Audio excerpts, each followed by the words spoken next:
Hi everybody, Monica Dillon here, and one of the popular questions that we get is, who can we help? A lot of times businesses may think, you know what, I don't see how I can use video in my business. I don't really see how it can help me. Well, the first thing that I usually say is, video is actually tremendously adaptable. You may think that you don't have a need or there's no way that you can use it, but I challenge you to think outside of the box. Video requires just a little bit of creativity, a little bit of planning, and knowledge. When you think about knowledge, you say, well, hey, you have to have a knowledge of your audience.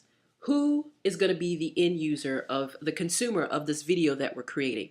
Who's actually going to be viewing it? What is that audience like? It's very similar to the audience that supports your business, the audience that comes into your restaurant, that comes into your practice, that you're coaching, that you're working with. This is your audience. Usually they will tell you what they want to know by the questions they ask, by the products and services that they purchase and support from you. So your knowledge base is already there. Even if you're a nonprofit, we always tell nonprofits also, you really can use video because people want to know what you're doing throughout the year. They just want to know where their money is going. What is their money actually supporting in your organization? If in fact you do accept donations and you have a fund drive or a fundraiser throughout the year. So that information is already there at your disposal if you just take a look at it. So can you use video?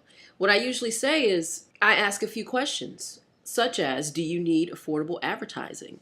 One of the things that I aim to prove and continue to dispel the myth is that video advertising or video production is not affordable. We make it affordable here at Video Your Business. The first thing I usually ask is, do you need affordable advertising? Traditional advertising always has a shorter shelf life than video because you agree to run a spot, you agree to run for a specific period of time. Let's say if you're doing advertising in a magazine or a newspaper.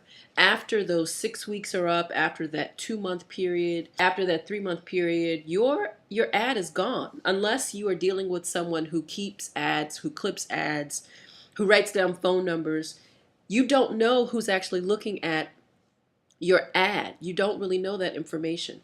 And most people are not. Most people are online. They're using their smartphones. They're getting information quickly when they need it. So you have to be there when those people come looking for you. I also ask, do you have a product? If you have a product, then you can use video for your business. Do you have a service? Same thing.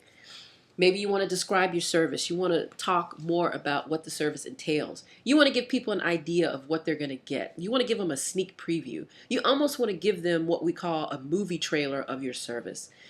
Why do movie trailers work when you think about going to see a movie at the movie theater? People want to know what they're getting before they get it. That's why movie trailers work, and they've been used over and over. Movie trailers work. It's the same thing with video. Another question I ask is, are you asked many of the same questions in your business? Do you have frequently asked questions? A lot of businesses will put up a frequently asked question page on their website. That's a perfect place for video to give people an idea of who your business is, to let them put a face with a name in this world of the anonymous social media, I don't know who I'm talking to kind of thing as I'm commenting on a page or some kind of social media site. So even having frequently asked questions videoed on your website is a great idea. I would say go one step further and put that on a social media site such as YouTube. Do you have clients who like your service now? If you have clients and customers who like your service now, you can certainly use video because this is an opportunity for you to actually have those raving customers, your fans, your biggest supporters, have them tell their story, their experience with your video to the rest of the world. So it's not you tooting your own horn, it's someone else tooting your horn. And that's more valuable to you than you doing it yourself. Because if someone is willing to put themselves out there for you, free of charge, and you never ask your client or customer to do a testimonial in exchange for a product or service, then then they have no incentive to do this. So if your prospective clients, your potential customers, if they know that, that says a lot that someone else is willing to put themselves out there on the web with their face, with their name. If they're willing to put their reputation at stake for your business, that says a whole lot. I also asked, do you need more clients? And I don't know anyone that would say no to this question. If you need more clients, if you need more customers, if you need that consistent pipeline, then you can absolutely use video. Do you have competition? And most of us do. If you have competition, then I say use video, because if you don't use it, your competition is, and they're going to get those search engine places, those that index, that placing before you do. And then the other one I ask is, does your profession limit the kinds of advertising you can do?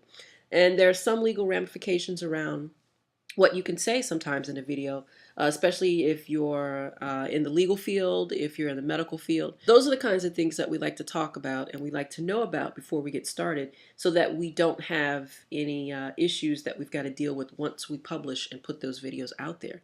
But video is always a way to share and to talk about your business and what you do.